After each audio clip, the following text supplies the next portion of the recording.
এই কলিযুগে আসলে দুইটি রূপে তিনি আমাদের মাঝে আছেন। একটি হলো গুরু রূপে। পৃথিবীতে তিনি যখন তার লীলা শেষ করেছিলেন, আসলে তিনি একটি আছে গুরু রূপে, আরেকটি আছে আমাদের এই যে শাস্ত্র গ্রন্থ রূপে, এমনকি শ্রীমদ ভাগবত মহাপুরাণ রূপে তিনি আসলে ব্যঙ্গময়ী মূর্তি রূপে আছেন। এজন্য ভাগবত আসলে কোনো সাধারণ শাস্ত্র বা গ্রন্থ নয়, এটা আসলেও স্বয়ং ভগবান। তো আসলে স্বয়ং ভগবান যেখানে উপস্থিত হন সেইখানে আসলে সবকিছু উপস্থিত হয়। তো যাই হোক, ভগবান গৌরসুন্দর বললেন যে আসলে এইখানে এই সভায় কৃষ্ণ কথা বলতে গিয়ে যদি কোনো ভক্তের মনে আঘাত লেগে যায়, তাহলে আপনারা আসলে আমাকে নিজ গুণে ক্ষমা করবেন, কারণ আমি আসলে এই আসনে বসার যোগ্য নই। কারণ এই আসনে একমাত্র বসতে পেরেছিলেন, যার কথা একটু স্মরণ করতে হয়, সুখদেব গোস্বামী প্রভুপাদ। আসলে পৃথিবীতে এমন কোনো শক্তি নেই, এমন কোনো শক্তি হবে না যে আসনে বসার মতো। তো আসলে আমি আবারও ক্ষমা চেয়ে নিচ্ছি, যদি কোনো ভুল ত্রুটি হয় তাহলে নিজ গুণে আসলে আমাকে ক্ষমা করে দিবেন। আসলে এটা একটা ভগবানকে খোঁজার জায়গা, তাই না? ভগবানকে আপন করে এটা একটা ধরার জায়গা। আজকের যে অধিবাস, এই যে মহতে একটা অনুষ্ঠান, আসলে গান কীর্তন আমরা অনেক শুনি, গান কীর্তন শুনতেই আমাদের ভালো লাগে, কিন্তু আসলে এই যে ভগবানের শ্রী মুখ নিঃসৃত বাণী, আসলে এটা কেন পাঠ করতে হয়, কিসের জন্য, তাই না? কলিযুগের একমাত্র ধর্ম যদি হয় নাম সংকীর্তন, তাহলে কেন এই যে আজকের এই শুভ দিবস কীর্তন বা গীতা পাঠ, ভাগবত পাঠ আসলে কেন দেওয়া হয়? আসলে আমাদের এই যে ঘর বাড়ি যেমন ময়লা হলে মানে ময়লা লেগে থাকে, হ্যাঁ, যেমন যদি আমরা শস্য ক্ষেত্রে রোপণ করতে যাই, তাহলে কিন্তু আগাছায় যদি পরিপূর্ণ থাকে ওই শস্য ক্ষেত্রটা, তাহলে কিন্তু সেখানে যদি কোনো আমি বীজ রোপণ করি, তাহলে সেখানে কি ফসল ফলবে? না। এই জন্যই যদিও কলিযুগের শ্রেষ্ঠ ধর্ম হয় নাম সংকীর্তন, তার আগে আসলে এই যে ভাগবতীয় কথা, গীতার কথা, এগুলো শুনতে হয়। যেটা শুনলে আসলে আমাদের মনে অনেক দিন ধরে অনেক ধরনের পাপ ময়লা দূরীভূত হয়ে আছে, তাই না? আমরা কলির জীব, আসলে অনেক পাপে পাপী আমরা, তো সেই জন্য এই ভাগবতীয় কথা। তো আজকের এই জায়গাটা আসলে আমরা সবাই কি এই পৃথিবীতে সবাই কি চাই? সবাই আমরা শান্তি চাই, তাই না? আসলে এই শান্তিটা কোথায়? সবাই কিন্তু খুঁজি, হায় রে শান্তি, একটু যদি শান্তি পেতাম তাহলে কোথায় যায়? আসলে এই শান্তিটা কি, কোথায় পাই আমরা? যে সংসার না ত্রিতাপ জ্বালা, আসলে যে সংসারে আমরা ত্রিতাপ জ্বালায় জ্বলছি, আদি দৈবিক, আদি দৈবিক, আধ্যাত্মিক, তিন ধরনের জ্বালা, আসলে যে জ্বালায় জর্জরিত হয়ে আমরা সবাই জ্বলছি। কেউ কেউ বলতে পারি আমরা শান্তিতে আছি, আসলে কেউ বলতে পারি না। কিন্তু আসলেও এটা যদি আমরা ক্ষণিকের জন্য একটু শান্তি পেতে চাই বা পাওয়ার চেষ্টা করি, তাহলে আমার মনে হয় যে এই জায়গাটা কিন্তু একটা শান্তির জায়গা। এইখানে এলে কি থাকে না আমাদের? কোনো কাম কামনা, বাসনা, হিংসা, ঈর্ষা, রাগ, ক্রোধ, এগুলো কিন্তু থাকে না, তাই না? দেখেন আমরা এখানে কয়েকটা গ্রামের মানুষ একত্রিত হয়েছি, তাই না? আজকের প্রথমে আমি ধন্যবাদ দেই যে আসলে এই বড়চালা গ্রামবাসীরা, দেখেন একটা অনুষ্ঠানের আয়োজন করা কিন্তু এত সহজ না। প্রতিটা বাড়ি বাড়ি ঘুরে, মানুষের দুয়ারে দুয়ারে গিয়ে অনেক কষ্ট করেছেন না? ওনারা কিন্তু এখনো আজকে থেকে শুরু, এমনকি পূর্বে থেকে কষ্ট করতেছেন, আবার আজকে থেকে আরো মানে বেশি, একটু পূর্বের তুলনায় আরো একটু বেশি, যে কয়দিন যে ভক্ত সঙ্গ হবে, মহতি সঙ্গ হবে, তারা কিন্তু অনেক কষ্ট করতেছেন। তো তো আসলেও তাদের সেই কষ্টের ঋণ আমরা কখনো শোধ করতে পারবো না। তো তাদের চরণে আমি আবারও প্রণিপাত জানাই যে তারা এত কষ্ট করে আজকের এই এত সুন্দর একটা অনুষ্ঠানের আয়োজন করেছেন, এবং প্রতিবারের নেই আমাকে আসলেও এলাকার মেয়ে, আসলে আমি পারি না এরকম ভাগবত পাঠ অত সুন্দর করে, আমি এত জ্ঞানী নই, গুণী নই। তারপরে আসলে আমাকে এই যে সুযোগটা দিয়েছেন, তো তার জন্য আমি ওনাদের প্রতি সত্যি কৃতজ্ঞতা জানাচ্ছি।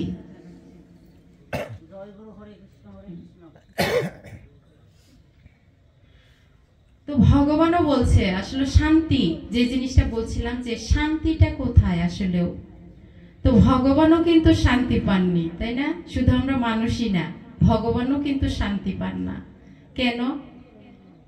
আসলে এই যে ভক্তের জন্য, তাই না? যেমন মাতা পিতা আমরা সবসময় চিন্তা করি যে আমাদের সন্তান আসলে কি সে ভালো হবে, কোথায় ভালো হবে, সবসময় আমরা উদ্গ্রীবরা চিন্তিত থাকি। তেমনি ভগবানও আসলে চিন্তিত থাকে যে আসলে আমার সন্তানেরা কিভাবে আসলেও এই যে আমরা এই মায়ার সংসার, এই একটা কারাগার, আসলে সংসার হচ্ছে একটা কারাগার, এই যে কারাগারে এসেছি আসলে এই কারাগার থেকে মুক্তি পাবো কিসে, কিভাবে মুক্তি, কি করলে মুক্তি। আসলে আমরা এই সংসারে সবাই সংসেজে আছি, আসলে মৃত্যু কিন্তু আমাদের পিছনে ধেয়ে চলছে, তাই না? এই যে আজকে আমি কথা বলছি, কিন্তু ভগবান যদি ইচ্ছা করে যে কোনো মুহূর্তে আমার কথা বলার ক্ষমতা বন্ধ করে দিতে পারে, তাই না? তাই আমরা আসলে কেন আমরা কি করি, আসলে এই যে বর্মনরা অনেক কীর্তন হচ্ছে, লক্ষ লক্ষ টাকা খরচ করছি, কিন্তু আমাদের মনের হিংসা হিংসা তো দূর হচ্ছে না। হয় কি, আমরা যদি 2-3 জন একত্রিত হই তাহলে কি শুরু করি, এই যে কার নিন্দা, কার ঈর্ষা, কার হিংসা, কার নিন্দা করা যায় কিভাবে, মানে ভালো দিক আছে কিন্তু ভালো দিকগুলো আসলে আমরা উপস্থাপন করি না, সব সময় আমরা খারাপ দিকগুলো উপস্থাপন করি। আসলে তাই বলি যে মাঝে মধ্যে নিজেকে বলি যে যে কোনো মুহূর্তে কিন্তু আমার এই কথা বলার ক্ষমতা কেড়ে নিতে পারে ভগবান। তাই যতটুকু সময় আছে আসলে আমরা এই যে আন কথা, কান কথা, বাজে কথায় কত সময় না নষ্ট করি। আজকে না সারা জীবন তো ঘুম পাড়তেছি, তাই না? কিন্তু ভগবান যে আসলে এই যে মানুষ সৃষ্টি করেছেন 84 লক্ষ জনম, তাই না? এই 84 লক্ষ জনম কখনো কি হয়েছে, কখনো কীট, কখনো পশু, কখনো পতঙ্গ, এটা কিন্তু একবারে পায়নি, দুর্লভ মনুষ্য জনম। এই জন্য বলা হয়েছে যে 84 লক্ষ জনম কিন্তু ঘুরে এই সাধের মানব জনম পেয়েছি। সুতরাং এই মানব জনমটা আমরা কি করছি, হেলায় হারাচ্ছি। আজকে যে অধিবাস কীর্তন অনেকেই মানে বসে আছি, তাই না? যে এত লক্ষ লক্ষ টাকা খরচ করে, এত কষ্ট করে, এত আয়োজন করে আসলে এটা করা হয়েছে, কিন্তু আমরা কেউ একটু বসে থাকতে পারছি না। আমাদের একটু ঘুম পাচ্ছে, আমরা একটু আরাম করছি, বিলাসবহুল বিছানায় শুয়ে পড়ছি, কিন্তু না, এর কিন্তু হিসাব আছে। যেমন আমরা যদি কোনো লোককে কাজে নিয়োগ করি, তাকে যদি আমরা মানে রোজ কামলা রাখি, যেটা বলে যে হিসাব নেই, ভগবানও কিন্তু একদিন হিসাব নেবেন আমাদের। দুই পাশে কিন্তু এই যে দুই কান্দে দুই মোহরি লিখতে আছেন কিন্তু ডায়েরি, সুতরাং কারো নিস্তার নেই। তাই সময় থাকতে সবাই যেন আমরা সচেতন হই। আসলেও এই যে ভাগবতীয় কথা, এই কৃষ্ণ কথা, সৎসঙ্গ, সাধু সঙ্গ, এই সাধু সঙ্গের যে কি মহিমা, তা আসলেও একমাত্র ভগবানই বলতে পারে। আসলে যারা করেছে তারাই বলতে পারে যে আসলেও এই সাধু সঙ্গে ডুবলে বোঝা যায় যে সাধু সঙ্গের কি মহিমা। আর আমরা এই যে এই জগতে কিন্তু অনেক দুঃখ কষ্ট ভোগ করছি, এটা কিন্তু আমাদের সবারই একটা কর্মের ফল। তো আবার ভগবান মৃত্যুর পরেও কিন্তু আমাদের এই কর্মের ফল দিবেন, তাই না? তো অনেক শাস্তি আছে, কিন্তু মানে নরক আছে, আসলে নরকের অনেক বর্ণনা রয়েছে, যেটা আমরা গ্রন্থ পড়লে আসলে জানা যায়।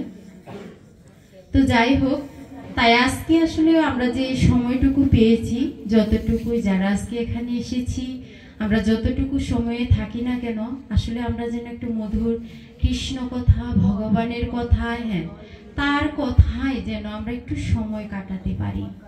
হ্যাঁ, ভগবানের কাছে অন্তত আমাদের এই যে কলিযুগ, এই কলিযুগে আসলে আমাদের সাধ্য নেই যে ধ্যান করার, সাধনা করার, তপস্যা করার। আসলে অনেক কঠিন একটা বিষয়, মানে সবকিছু এত সহজ না। কিন্তু আসলে ভগবানের কাছে হয়তোবা একদিন বলতে পারবো যে হয়তোবা কিছু করতে পারিনি ভগবান, কিন্তু আপনাদের মতো আজকে যে একদিন হলেও অন্তত আপনাদের মতে সাধুগুরু মহতের সঙ্গ করেছি, এই শ্রীমদ ভাগবতের সঙ্গ করেছি।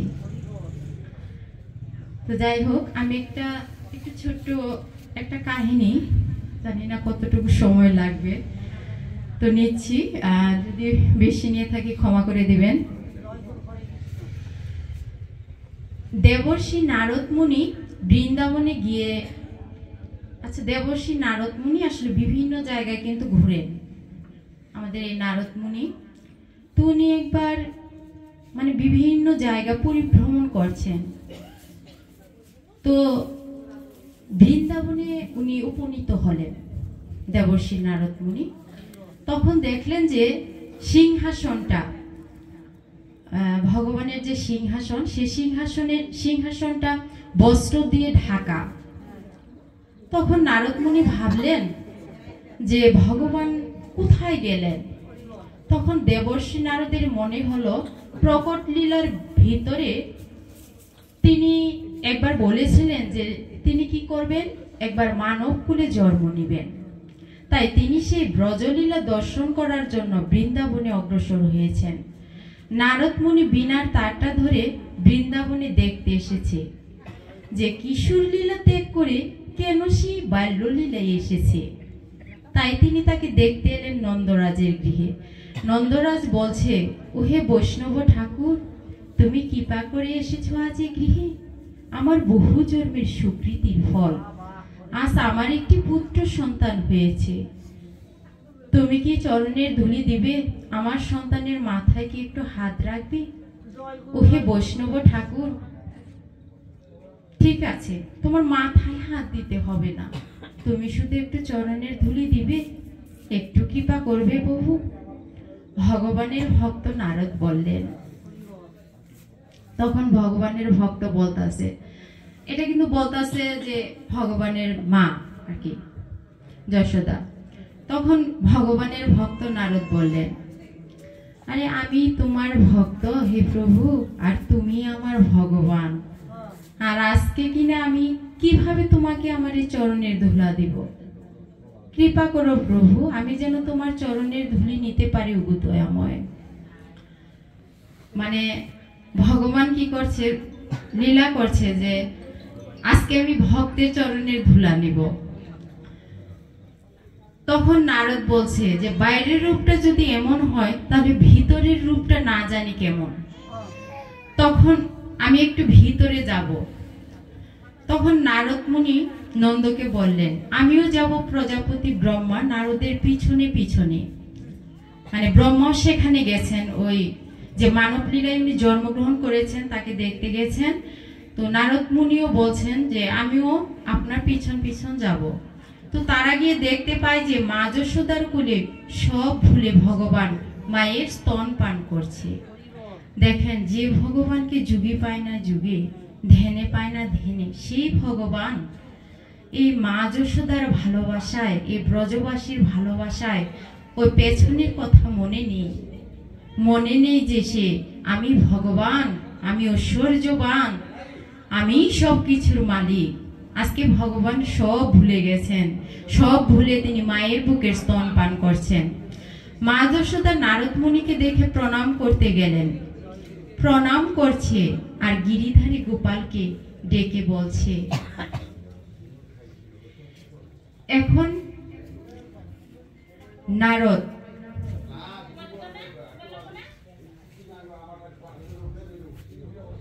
নারদের বেশি নয়, একটা বৃদ্ধ ব্রাহ্মণের বেশে, সরি একটু ভুল হয়ে গেছে। ভগবান বলছে আসলে যে যে লীলাটা করছে, তো ভগবান বলছে যে হে নারদ, মানে মনে মনে বলছে তুমি তো আজকে আমাকে দেখতে এসেছো, তো আমি যে নারদ তোমাকে আজকে আমি দেখাবো। আসলে তুমি যে পূর্বজন্মে জানতে চেয়েছিলে যে পাপের বাপ কি।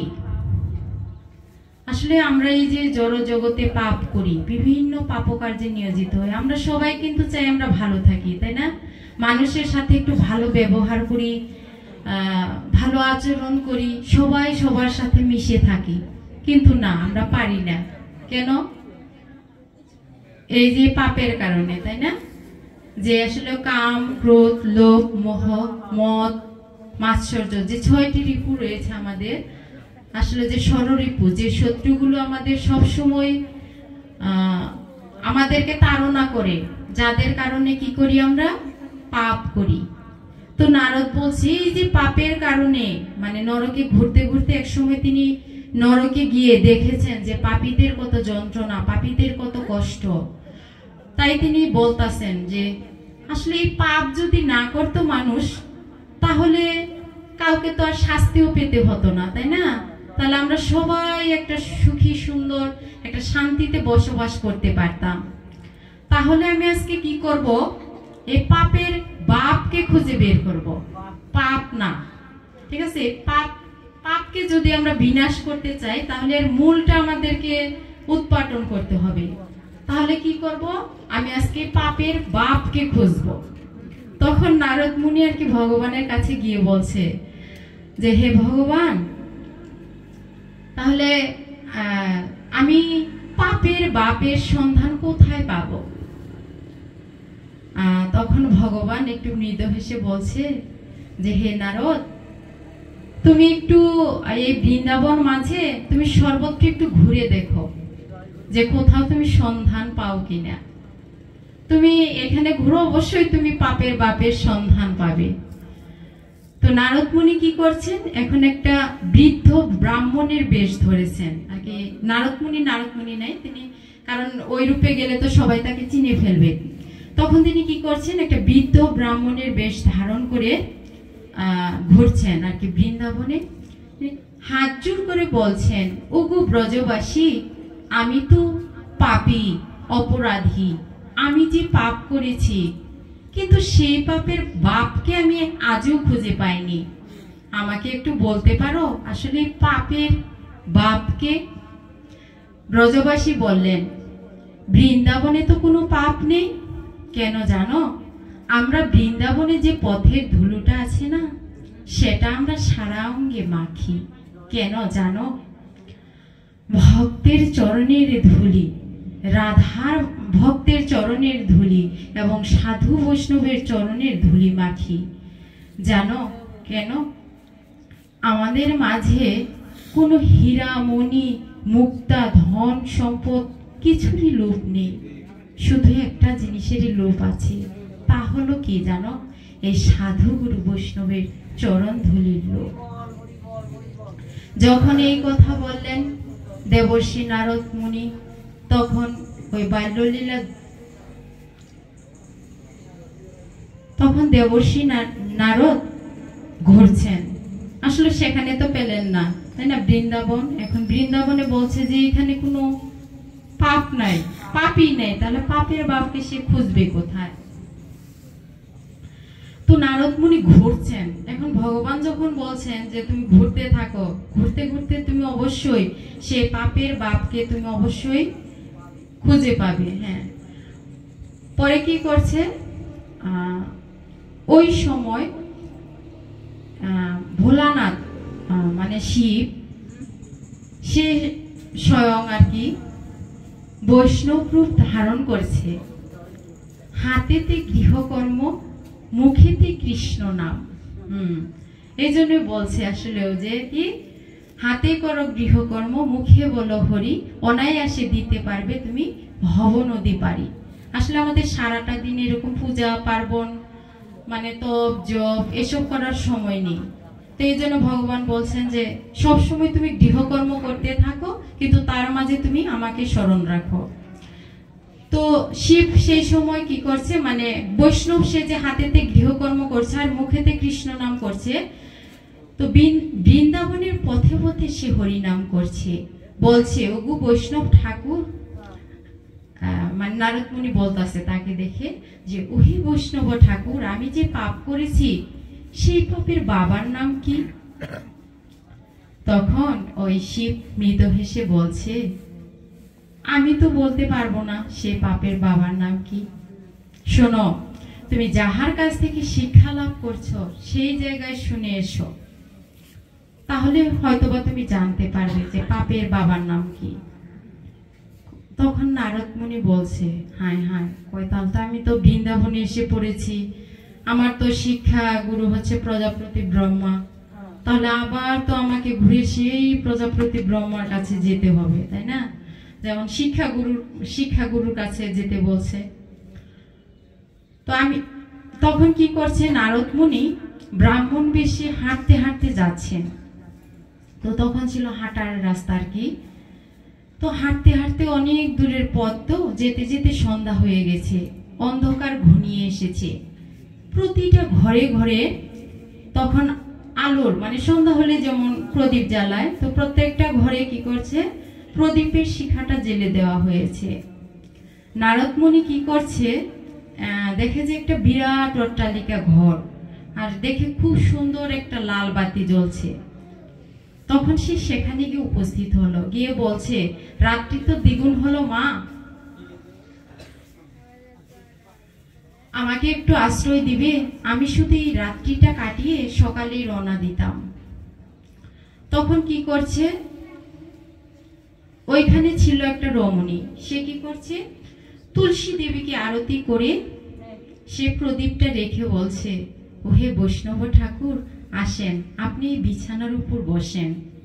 তো এত সুন্দর বিছানা, এত সুন্দর বিছানা দেখে নারদ মুনি মনে মনে বলছে, এত সুন্দর বিছানা, ইস কিস, আমি তো জীবনেও দেখিনি, এত সুন্দর বিছানা হয় নাকি?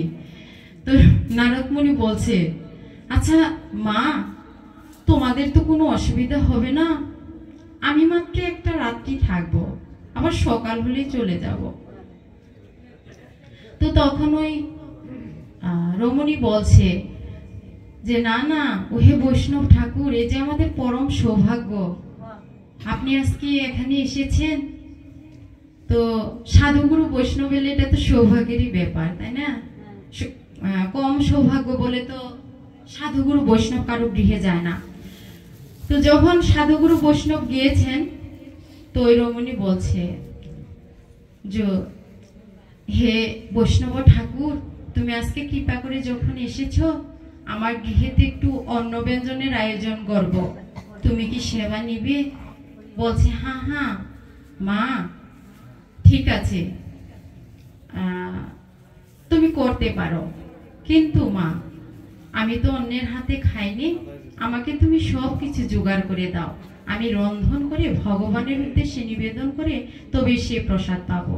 যখন সে কথা বলছে, প্রভু আপনি প্রসাদ পাবেন, তবে আমি একটা কথা বলবো, আপনি কি শুনবেন? বলল, কেন শুনবো না, বলো মা। তখন ওই রমণী বলছে, আমি যদি ওই কথাটি বলি, আপনি কি আমার হাতে প্রসাদ নিবেন? তখন ওই বৈষ্ণব বলছে, তুমি তো মানুষ, তুমি তো আমার মা, তোমাকে তো আমি মা বলে ডেকেছি, বলো মা, তুমি কি বলবে বলো, আমি তোমার সন্তানের মতো, আমি যে আজকে তোমাকে মা বলে ডেকেছি, তাহলে মায়ের হাতে ওই প্রসাদ নিতে আমার কিসে আপত্তি হবে? তোমার কোনো সংকোচ নেই, তুমি নির্দ্বিধায় বলো। তখন ওই রমণী বলছে যে হে বৈষ্ণব ঠাকুর, আমি যে অমন মানই, আমি যে পাপী দুরাচারী, সকলে যে আমাকে ঘৃণা করে, গালি দেয়, কি বলে জানো? কয় কি বলে? কয় বৈশ্যা বলে।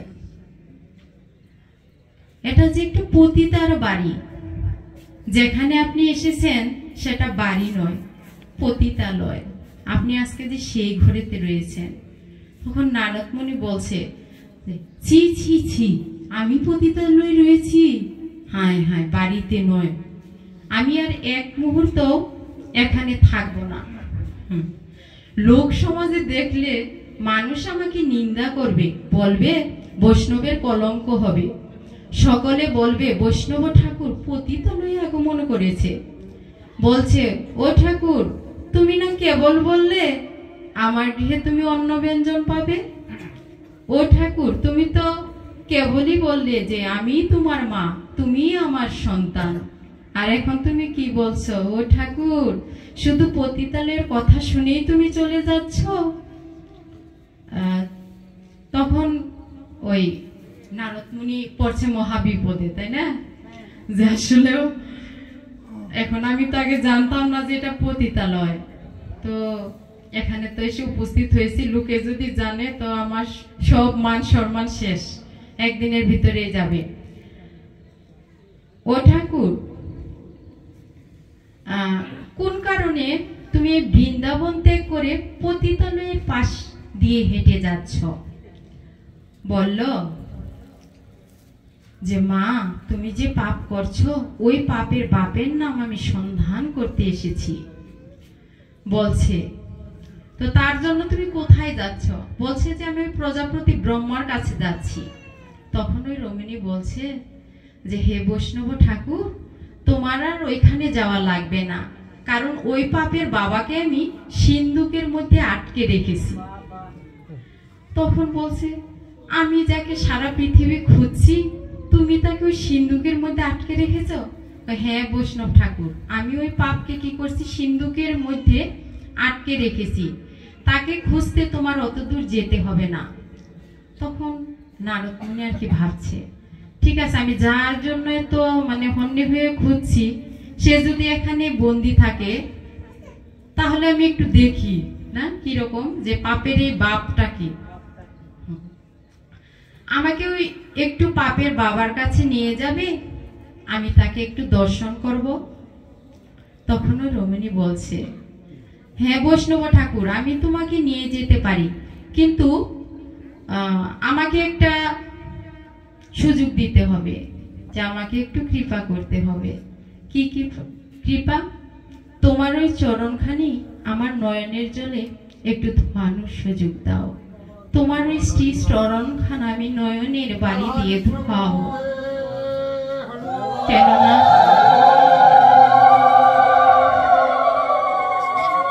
পতিতালয়ের মা ভাবলেন, কৃষ্ণ যদি মহাভারতের পাণ্ডবদের জন্য ধর্ম প্রতিষ্ঠার জন্য ছল করতে পারে, তাহলে আমি কেন পারবো না?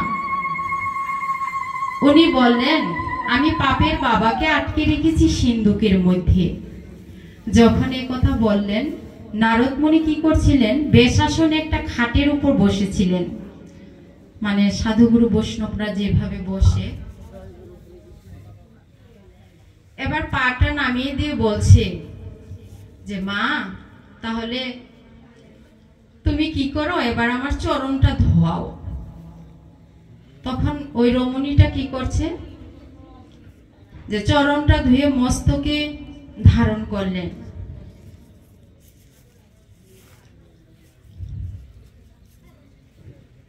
বৈষ্ণবের চরণ ধৌত জল আসলে বহু বহু তীর্থের ফল। বৈষ্ণবের চরণ ধৌত জল সকলের ভাগ্যে জোটে না, আবার অনেকে তা পেয়েও নেয় না, কারণ আমরা অনেকে ঘৃণা করি। বর্তমান যুগ, ডিজিটাল যুগ, আধুনিক যুগ, যে হায় হায় পায়ের যে নখের মধ্যে যে ময়লা থাকে, আর ওইটা কি মানে খাওয়া যায়, মানে এরকম হয়তো বা অনেকেই করি আমরা আসলে না বুঝে। তো এটাই বলছে যে কি বৈষ্ণবের চরণ ধৌত জল আসলে সেটা হচ্ছে বহু বহু তীর্থের জল।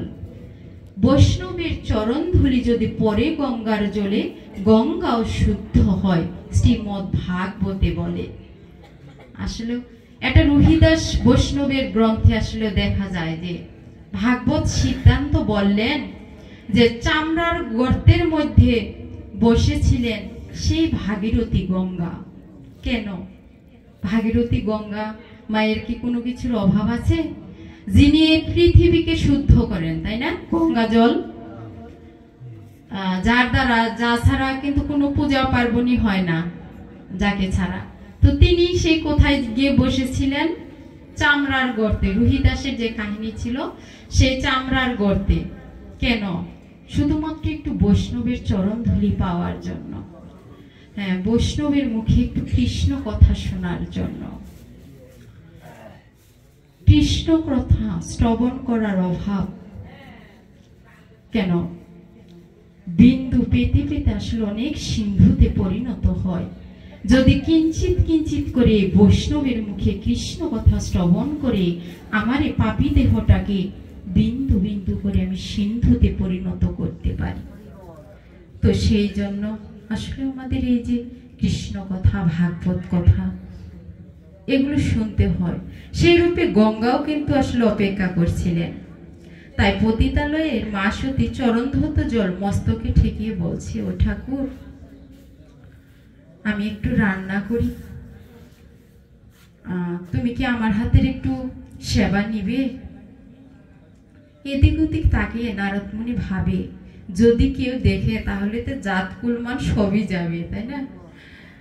আবার মানে কথাতেও পারছে না ওই রমণীর সাথে, আবার আবার এদিক ওদিকেও তাকাচ্ছে যে যদি লোকে দেখে ফেলে তাহলে তো আমার জাত কুলমান সবই যাবে, তাই না? আমি পতিতালয়ে আসছি, না বুঝে তো আইসা পড়ছি। তো তখন আবার আরেকদিকে ভাবছে কি, যে এটা তো ভিতরেই, তাই না? ঘরের ভিতরে কেউ দেখবে না, এখানে তো আর অন্য মানুষ নাই, রাত্রিবেলা এসেছি, এখানে তো আর কেউ মানে দেখার মতো কেউ নাই ওই রকম। তখন ওই রমণী বলছে যে ঠাকুর, আমার একটু মনে বড় স্বাদ জেগেছে, আমি নিজ হাতে রান্না করে আজকে ভগবানের নিবেদিত প্রসাদ আমি আজকে আপনার বদনে তুলে দিব।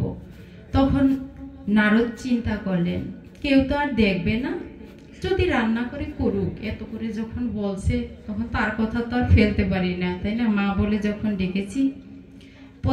পতিতালয়ের মা আমার রন্ধন করছে, বলছে ঠাকুর একবার সেবা গ্রহণ করো বলছে। তখন নারদ মুনি ভাবছে, আসলে এখন হাজার হলেও তো পতিতা, তাই না?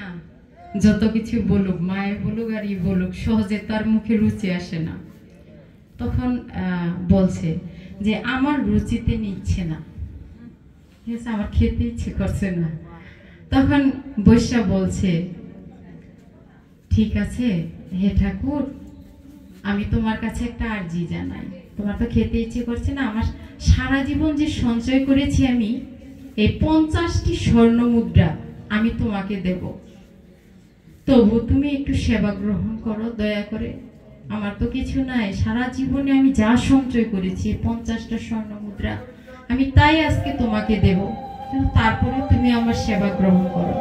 তো নারদ ভাবলেন, বৃন্দাবনে ঘুরতে তো অনেক টাকা লাগে, তাহলে 50টি স্বর্ণ মুদ্রা মানে অনেক কিছু, মানে আমার ঘোরার একটা খরচ আছে না, বৃন্দাবনে আমি একটু ঘুরবো, মানে বিভিন্ন জায়গায় যাব, তাহলে 50টা স্বর্ণ মুদ্রা হলে ভালোই হয়, তাই না?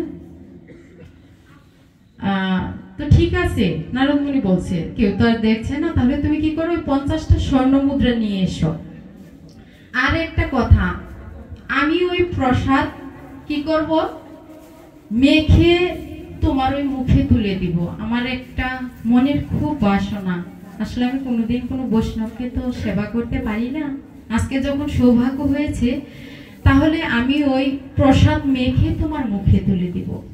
নারদ বলছে, না মা, ছি ছি ছি, এটা হয় না, আমি এটা খেতে পারবো না। তখন বৈশ্যা বলছে, তাহলে আমি এক কাজ করি, আমার আরো 50টি স্বর্ণ মুদ্রা আছে, আমি কি করি, এই 100টা স্বর্ণ মুদ্রাই আমি আপনাকে দিব। নারদ ভাবছে, কেউ তো দেখছে না, তাহলে পেয়েছি যখন, এটা তো আমার খরচ টরচ লাগে, তাহলে আমি এই 100টা স্বর্ণ মুদ্রা তাহলে নিয়েই নি। তখন কি করছে সে নারদ মুনি, সে 100টা স্বর্ণ মুদ্রা নিয়ে নিয়েছে।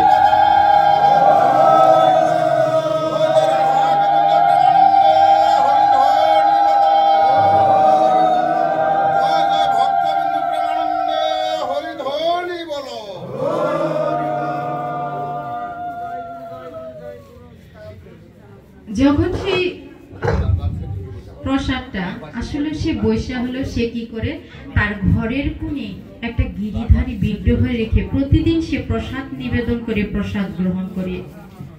সে পতিতালয়ের প্রসাদটা যখন মুখে তুলে দিচ্ছে, মেখে টেখে যখন মুখে তুলে দিবে, নারদ মুনি কি করছে, মাথাটা একটু নত করছে, মানে খেতে গেলে তো মাথাটা একটু নত করতে হবে।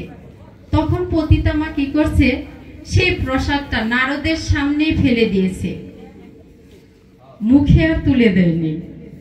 তখন নারদ বলছে, মা তুমি এটা কি করলে? বৈষ্ণবের সেবা দিতে এলে, তুমি বৈষ্ণব বেশে আমাকে গ্রহণও করলে, আবার সেই আমাকে সেবা দিবে বলে কত আকুতি মিনতি, কত কিছুই না করলে, আর সেই তুমি কিনা প্রসাদ নিয়ে আমার মুখের সামনে ফেলে দিলে।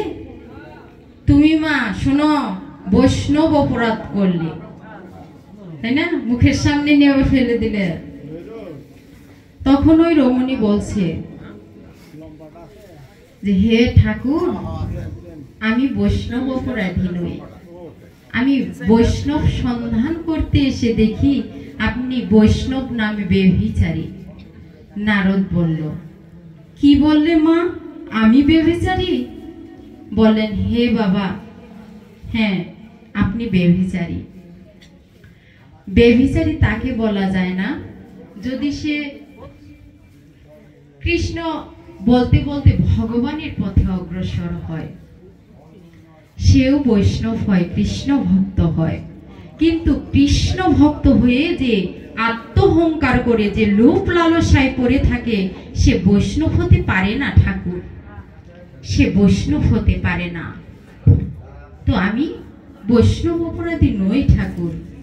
বললেন, আপনি না পাপের বাবাকে সন্ধান করতে এসেছেন?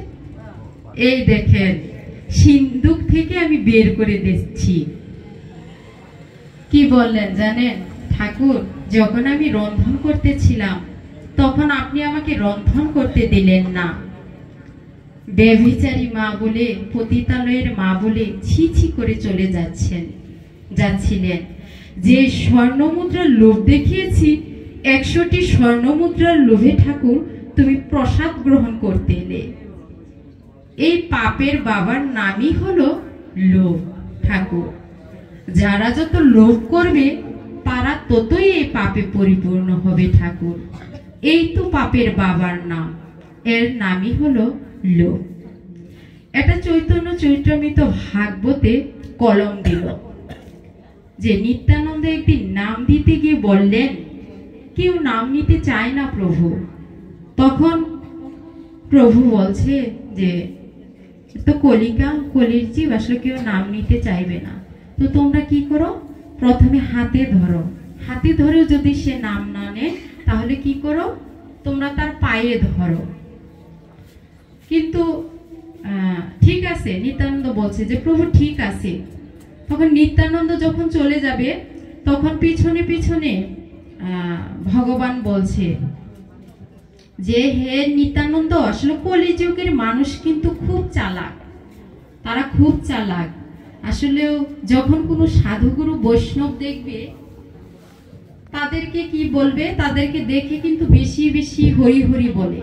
আসলে আমরা সনাতন ধর্মে একটা কথা কি, মানে আমরা কিছু পারি আর না পারি, টিটকারিটা কিন্তু ঠিকই করতে পারি। কেউ যদি একটু তুলসী তলায় জল দেয়, কেউ যদি একটু মালা নেয়, কেউ যদি একটু পোশাক পরিধান করে, ধুতি টুতি পরে, মানে আমরা কি করি, তুচ্ছতাচ্ছিল্য করি, তাকে ঠাট্টা করি। ওই যে সাধু হয়েছে আজকে, হরে কৃষ্ণ কৃষ্ণ কৃষ্ণ হরে হরে, হরে রাম রাম রাম হরে হরে। আসলে আমরা ঠাট্টাটা কিন্তু ঠিকই করতে পারি। তো এটাই বলছে যে কলিকালে আসলে আমরা আর কিছু পারি না পারি, ওই ঠাট্টা ছলে কিন্তু করতে পারি। তো এই জন্য বলছে, হ্যাঁ, এই কলিকালের জীব। তখন দেবর্ষি নারদ মুনি তখন পতিতালয়ের মার চরণে হাত দিয়ে বলল, আসলে তুমি যে মহা বৈষ্ণবী আমার জানা ছিল না। আজ বহুদিন পরে তোমার মতো সৎ বৈষ্ণবের চরণ ধুলি পেলাম। আমার মনে আর কোনো ব্যথা নেই, দুঃখ নেই। আমি এখন আমার গোবিন্দের কাছে যাব, গিয়ে বলবো, এই পৃথিবীতে কেউ ছোট কেউ বড় নয়, সবাই সমতুল্য, যদি সে তোমার প্রাণ ভক্ত হয়ে থাকে। এ জগতে কেউ ছোট বড় নয়, সকলেই সমান, যদি সে তোমার চরণের ওই কৃপা লাভ করে থাকে।